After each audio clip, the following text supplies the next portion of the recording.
News, सच जरूरी है।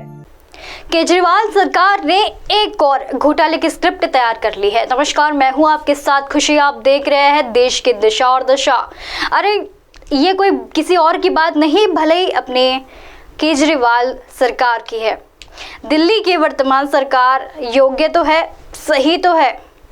अरे नहीं, इनमें हम सब के विश्व प्रसिद्ध स्कूल मॉडल और इनके फ्री व अर्थशास्त्र की बात नहीं कर रहे। हम तो इनके घोटाले के अद्भुत कला और नमन का करते हैं, जिस पर राणा अयूब, तीसरा सलदवल और संकेत गोखले जैसे बालक बालिकाओं को भी सीख लेनी चाहिए।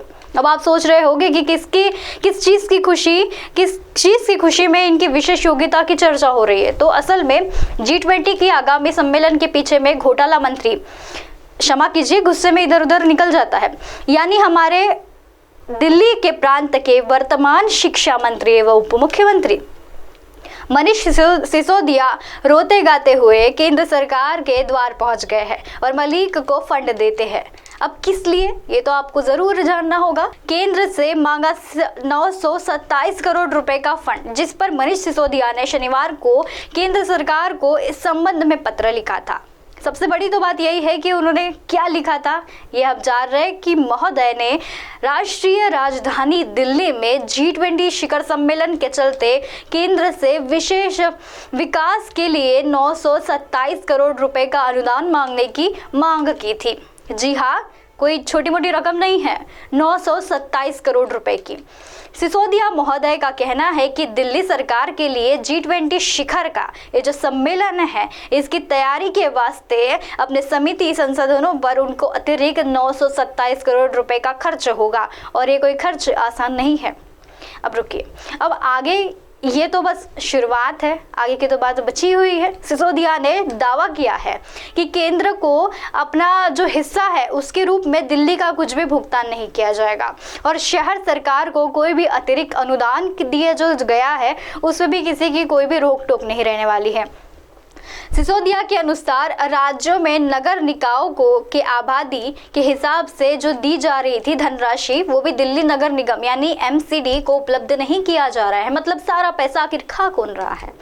G20 शिखर सम्मेलन की मेजबानी दिल्ली के गर्व की बात है। वही मुख्यमंत्री अरविंद केजरीवाल के नेतृत्व में पूरी दिल्ली सरकार यह सुनिश्चित करने का प्रयास करेगी कि G20 शिखर सम्मेलन के दौरान यहाँ आने वाले विदेशी मेहमानों को किस तरह से परेशानी हो या ना हो। तो इन सब घोटाले से अब हमारा क्या संबंध है, हमारा क्या रिलेशन, इस पर देखिए।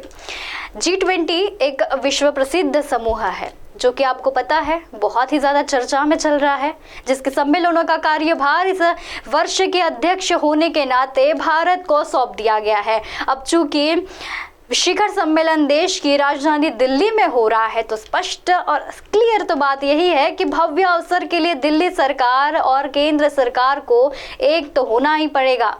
लेकिन है इसमें स्थिति ठीक विपरीत है। असल में जो केंद्र सरकार के कंधों पर केजरीवाल सरकार समस्त जिम्मेदारी थोपना चाहती है ताकि अपने दायित्व से अपने कर्मों से वो कन्नी काट सके।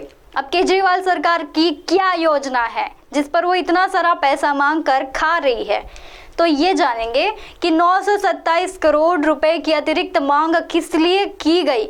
और एक तो बात यह है, मांग तो लिए लेकिन गले से इनकी बात ही उतर नहीं रही है। लोग माने ना माने पर दिल्ली का वार्षिक बजट अधिकतम सरप्लस में ही रहता है और वो अलग बात है कि दिखाने का साहस दिल्ली सरकार में है ही नहीं तो फंड्स का रोना कहाँ से रोया जाएगा। इससे अतिरिक्त आबाकारी दिल्ली में नीति में जो धंधलेबाजी हो रही है वो मनीष सिसोदिया एंड कंपनी की ही है और वो भी अनदेखा योग्य नहीं है। और वो हमने तो कोविड के परिप्रेक्ष्य से ऑक्सीजन सिलेंडरों की जो धांधली हुई थी उस पर तो अभी तक की प्रकाश ही नहीं डाला है। तो क्या G20 के लिए 920 करोड़ 927 करोड़ लेकर केजरीवाल सरकार का एक और घोटाला करना चाहती है?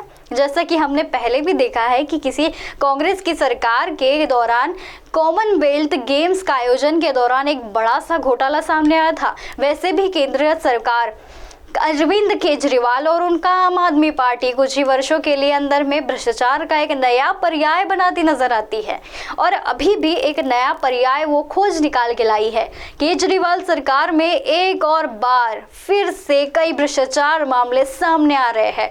तो ऐसे में देखना तो यही है कि G20 के रूप में केजरीवाल सरकार का क्या नया घोटाला रचने की योजना बना रही है। अब इसका तो आंसर सिर्फ मनीष सिसोदिया के पास ही है। अब इस सवाल का उत्तर मनीष सिसोदिया के मुंह से आपको कभी ना कभी कोई ना कोई इंटरव्यू में कोई ना कोई क्लिप में तो देखने जरूर ही मिल जाएगा और ये भी हम आंसर इस क्लिप को जोड़कर आगे दिखाएंगे ही।